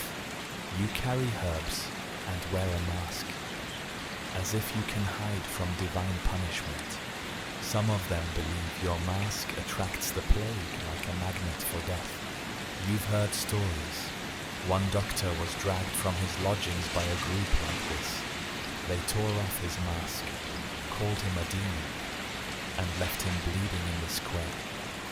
Another was forced to join the procession, whipped alongside them for 3 nights before collapsing from exhaustion. You step back into the shadows. They pass by. Their feet slap the ground in unison. Their blood spatters the cobbles. Their voices echo off stone walls. And just like that, they're gone. Silence returns like a held breath. You exhale. Historians still debate the true role of the flagellants. Some believe they helped spread the plague more than they prevented it moving from town to town, bleeding openly, sleeping in shared spaces. Others argue they brought comfort to frightened townsfolk, offering at least someone to blame, to worship, to follow. You think they're lost men trying to beat God into noticing them. Later that morning, you're summoned to a merchant's home, one of the wealthier families. Their son is sick, not plague. They insist, just a chill, a stomach ailment. He's just tired. Of course he is. When you arrive, the house is pristine. Rugs beaten clean, windows open, bowls of crushed sage in every corner. The boy lies in a grand bed, pale as linen, sweating through the sheets. His hands twitch. His lips are cracked. You ask the mother when the fever began. 2 days ago, she says. You nod. You've seen enough. Still, you examine him. You press his wrist. Check the lymph nodes under his jaw. Pull the sheet gently to inspect his abdomen. There it is. A dark swelling on the left thigh. The beginning of a bubo.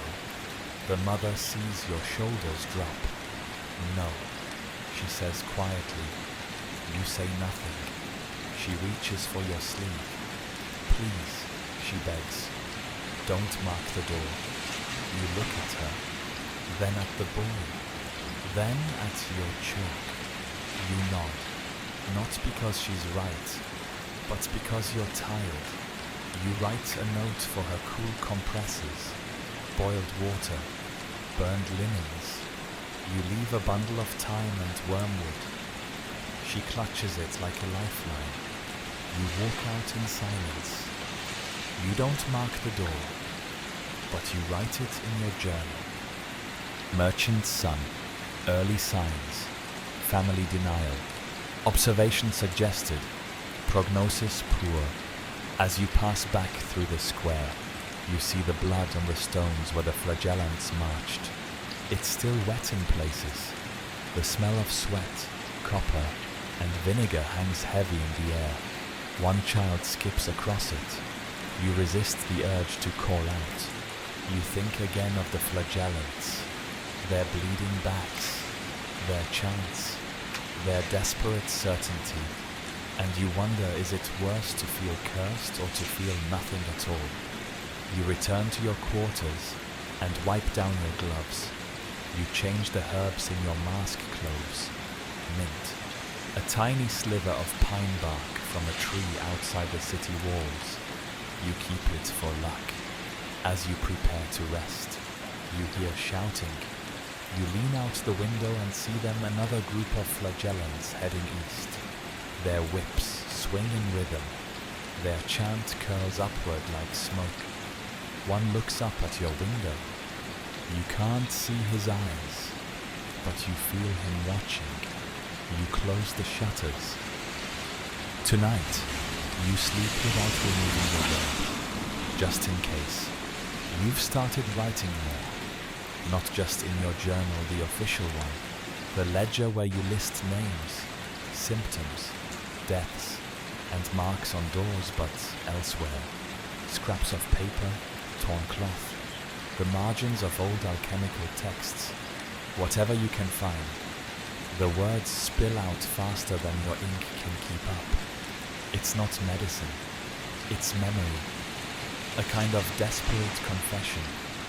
You write about the man who laughed as he died, about the girl who tried to give you her favorite stone as payment, about the merchant who didn't cry when his son passed, just sat in silence and asked if he should open a window.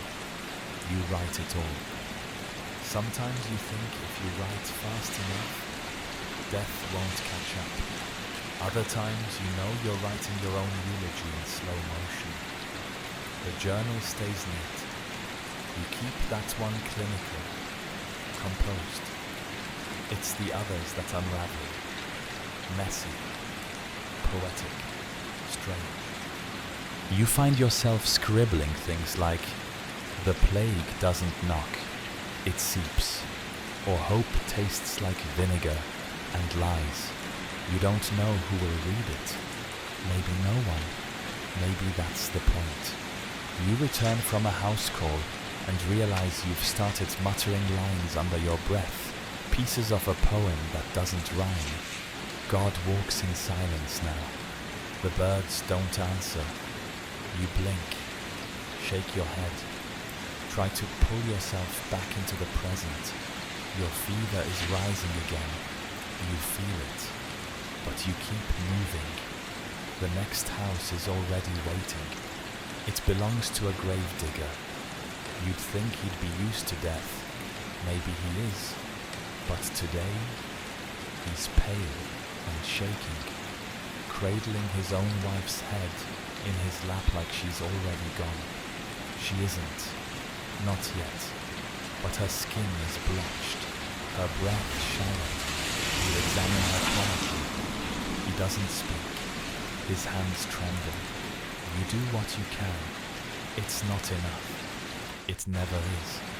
As you stand to leave, he looks at you for the first time. She used to sing in the mornings. He says, "Before the digging started." You nod.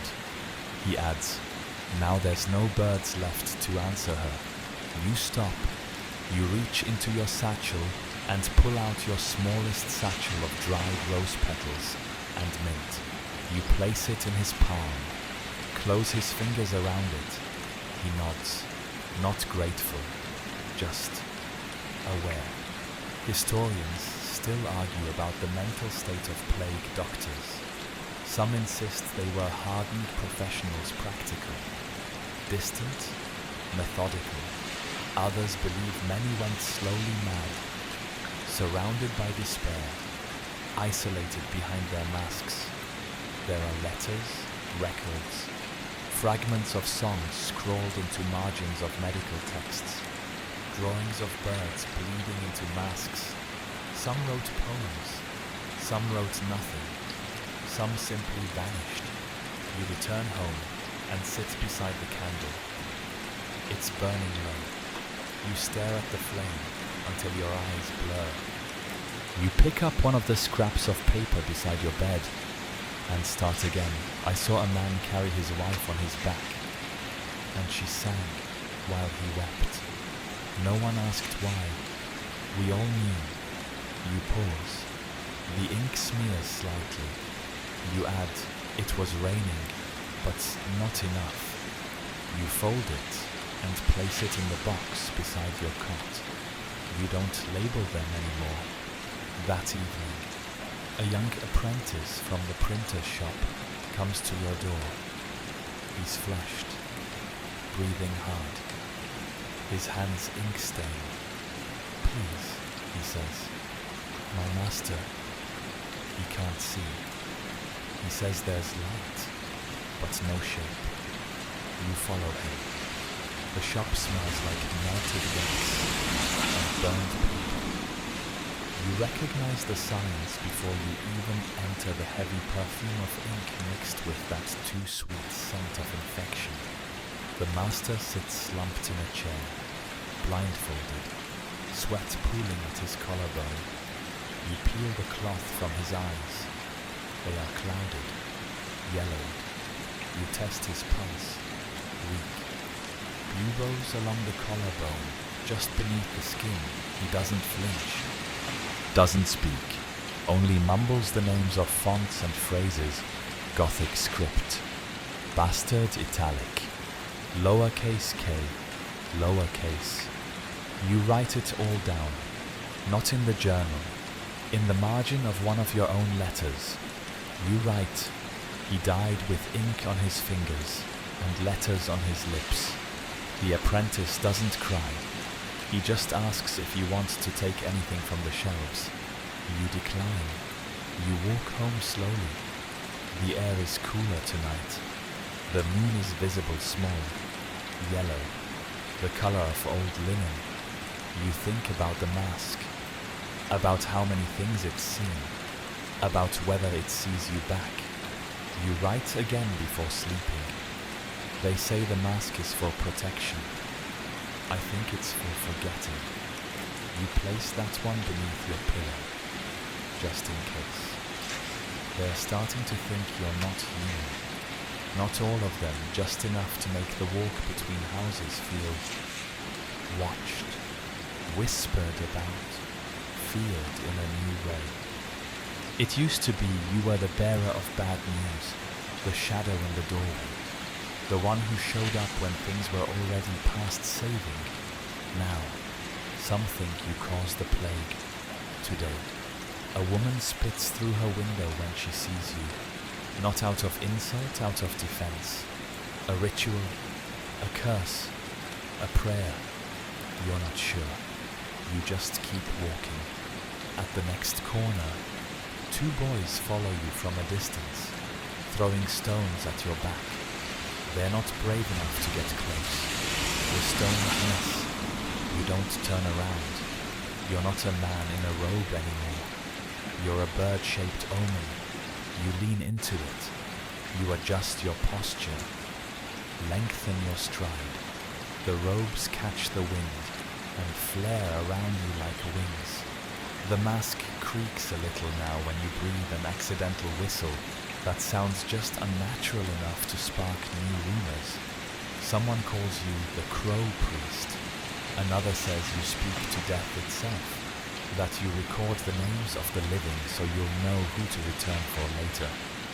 One child told a story about how you can smell lies through your beak. You didn't correct her. You're not sure you'd want to. Superstition's a double-edged stick.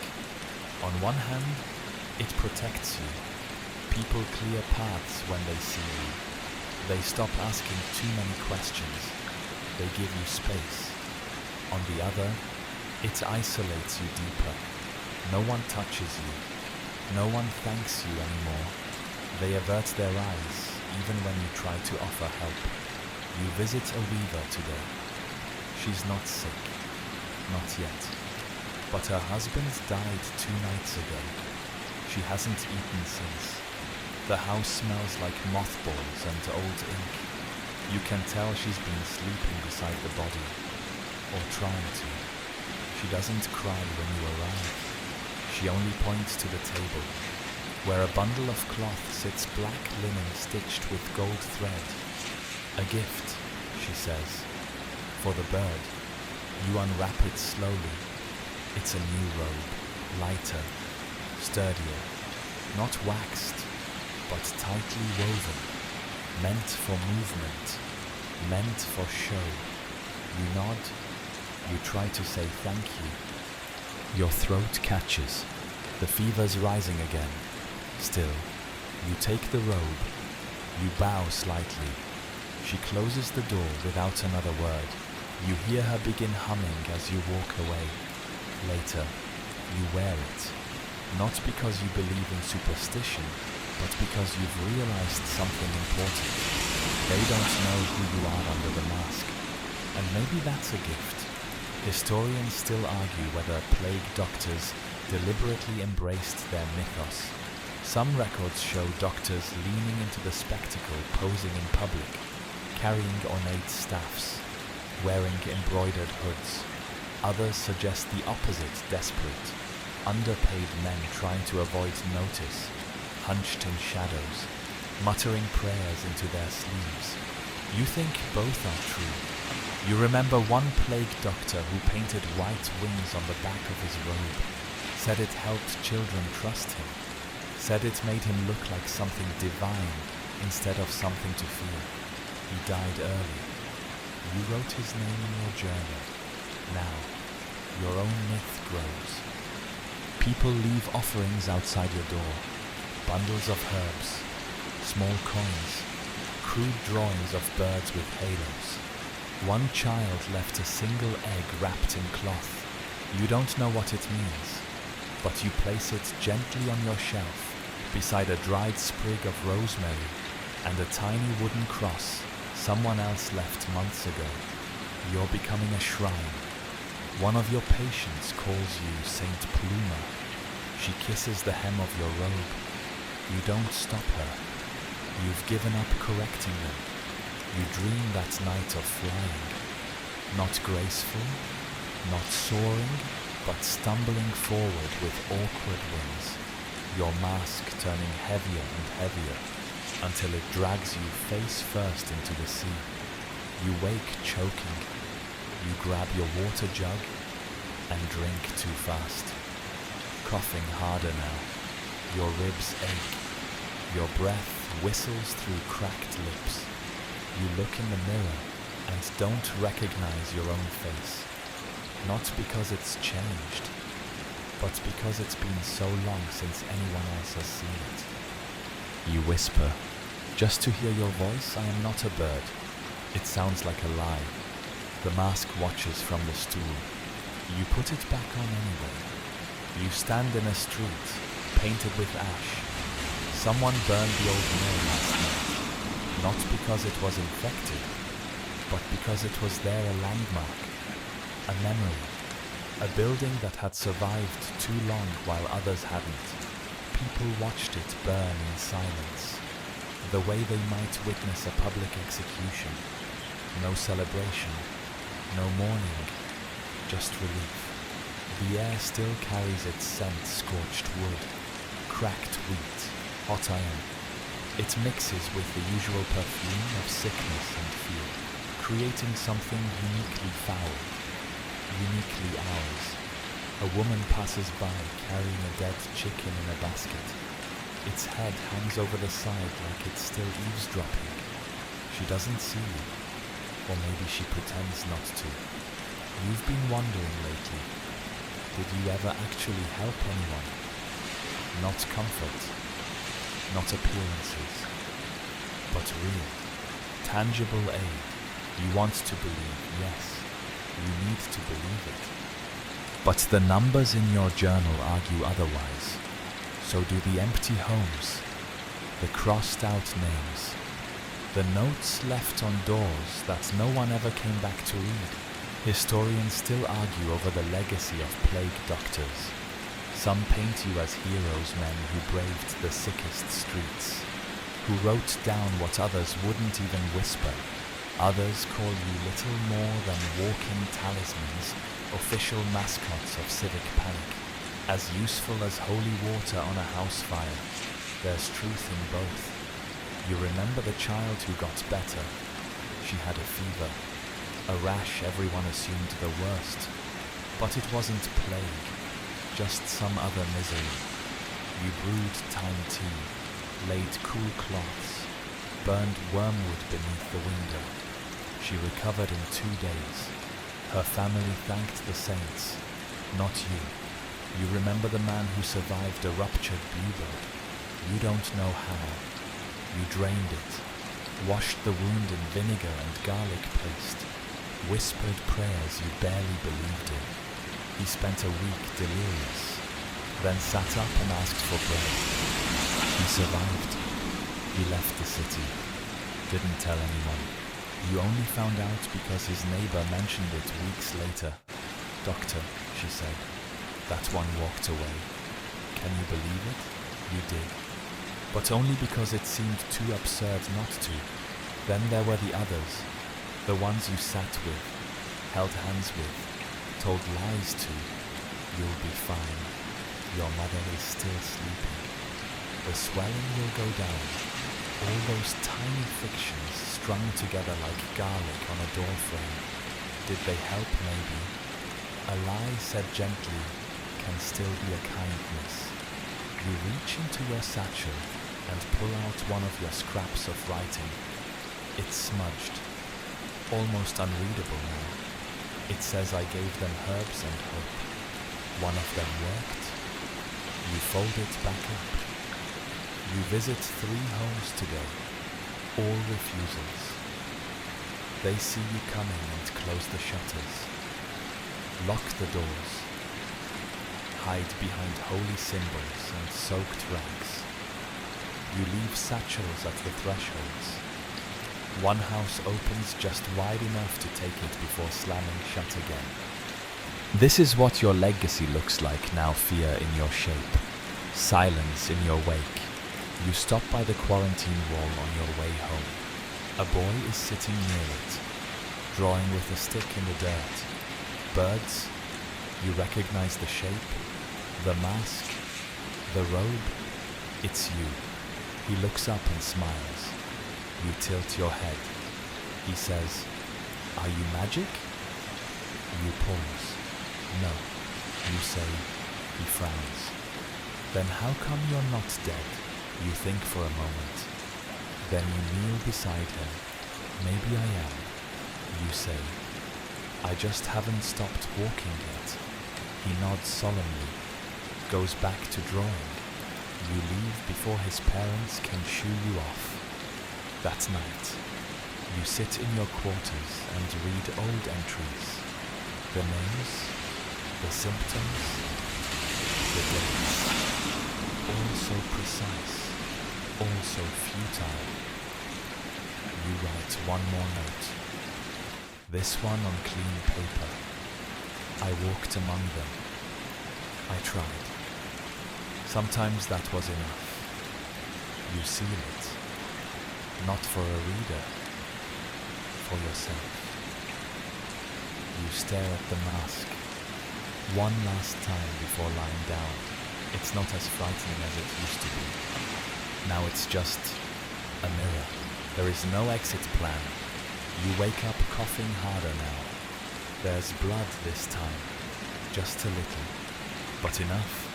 You sit on the edge of your cot, wrapped in your robe like it's part of your skin, and stare at the floor. The wooden boards creak beneath your feet, warped by months of damp air and your pacing steps. They remember more than you do. Outside, the streets are quieter still. The city is folding in on itself, like a lung that's forgotten how to expand. Even the bells don't ring as often anymore. It's not because people stopped dying, it's because there's no one left to ring them. You should rest, but you don't. There's a call waiting scrawled in charcoal on a scrap left at your door. Child, North Gate, alone, you gear up slowly, movement stiff, mind slow. You can feel the heat behind your eyes, the weight in your chest. Every breath takes work. Still, you fasten the mask, adjust the beak, gloves, staff, satchel, and then out again. The city greets you like an old acquaintance who's run out of things to say. Same cracked stones, same empty stalls, same smells of rosemary, death, and slow-cooked rot. At the North Gate, a girl waits beside a bundle of blankets. She's no older than 10. Her hair is matted, her eyes sunken. She clutches something wrapped in cloth. A baby, maybe, or a sibling. You kneel beside her. What happened? She doesn't answer. You lift the cloth gently. It's a doll, not a body, just linen, straw, and buttons. She holds it like a heartbeat. You sit beside her. You're not sick, you say, softly. She shakes her head. Where are your parents? She shrugs. Papa left. Mama got quiet. You don't press. You offer her dried apple slices and a sachet of mint. She takes both with quiet gratitude. Then she asks, "Are you going to die?" You look at your hands. They're trembling again. Yes, you say. She nods, like that's the right answer. Then she leans her head against your shoulder, and you let her. You stay like that until the light changes, until the long shadows stretch, and the breeze picks up dust, as the girl starts to doze against your side. When you finally move, you mark the wall beside the gate a circle, enclosing a single vertical line. Not official, not from the city's records. It's your symbol. It means alive. Leave food. You walk her to a nearby house, the one with the dog that still barks. the one that lit a candle every night, even when no one knocked. They take her in without asking questions. You thank them with a nod. They thank you with a longer one. Then you return home. Your legs ache. Your skin burns. You lie down without undressing. You can feel the end drawing near, not in some poetic way, but physically. Your breath is shorter. Your heart thumps too hard after too little movement. You're forgetting words mid-thought. Even your dreams are thinning out, like pages stuck together and lost. There's a temptation, you realize, to make a grand exit, to write something profound, to lay your mask on the steps of the chapel, to mark your own door in charcoal. But you don't. You know how this story ends. You wrote it 100 times. You've seen it more than you've seen your own reflection. Historians may never know your name. They'll argue over your worth. Your mask will be filed under costume. Your efforts debated in sterile lecture halls. Your journal may be lost, or burned, or found in a box. No one opens, but for now, you are still here, still breathing, still trying, and maybe that's enough. You write one final entry. If this is my last day, let it be quiet, let it be kind. Let someone else pick up the mask when I fall. You fold the page, place it at the top of the stack, not because you're done, but because your hands won't write much more. You lie down again. The wind rattles the shutters. Your mask rests on the stool, still, waiting. The day begins like a sigh. Your breath is shallow, but still moving. Your body aches in that slow, sinking way that feels like being folded in warm, wet cloth. You're not better, but you're not gone yet, either. Outside, the streets remain half asleep. A few voices echo distantly, traders, maybe, or scavengers. No bells, no carts, no summons. You sit up slowly, bones creaking like an old book's spine. You pull on the robe, not because you expect a house call, not because of duty, but because the robe feels more like you now than the skin beneath it. The mask, though today it stays on the table, you just can't lift it yet. Instead, you rest your arms on your knees and stare at the wall. You remember them all, not faces, not names that parts gone soft around the edges, but impressions, echoes. The mother with the too clean kitchen, the boy with the egg, the apothecary who died neat and proud, the girl with the doll, the old priest who joked with his last breath. You remember their silence, their eyes, the way they still held out hope, like it might be enough to buy them one more morning. You wonder if anyone will remember you. You've begun to notice something strange. People leave things at your door, even when they don't knock. A sprig of sage, a folded prayer, once, a neatly carved wooden bird, its wings slightly uneven, but clearly made with care. They've stopped asking for help, but they haven't stopped seeing you. It's quiet now. The fever wraps itself tighter around your chest, and you feel your pulse slow not in panic, but in acceptance. You've run your leg of the race. You've marked the doors, drained the buboes, lied gently when the truth would have been cruel. You've walked until your mask became your name. Historians still debate your legacy, whether plague doctors were healers or record keepers, symbols or scapegoats, whether they helped at all. But you don't care. You're not here to argue. You're here to witness. The city is still dying, but it's quieter about it now. less fire, less shouting, more sighs behind shuttered windows, more empty spaces where markets used to be, fewer people but more watching, more nods, more unspoken gratitude. A woman passes your window today. She pauses, places a loaf of bread on the step, and keeps walking. You don't know her name, she doesn't know yours, but that's how it works. At dusk, you finally lift the mask again. It's heavier than you remember. The straps are stiff. The herbs inside are dry and cracked, but you place it on your face like a crown. You stand, not for duty, for ritual. You step outside. The street is empty. The last of the sun warms the rooftops in gold. You walk slowly, listening to the wind, to the soft squeak of your gloves, to your own breath echoing through the beak. You leave no mark, no chalk, no door to knock. You just walk. Because even now, that's what you do. At the edge of the square, you stop.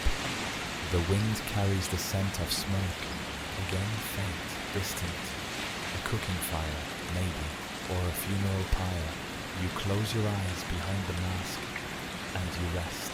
Let the city fade behind you now. The narrow alleys dissolve into soft shapes. The scent of smoke and herbs giving way to nothing at all. The weight of the robe lifts. The heaviness in your chest eases.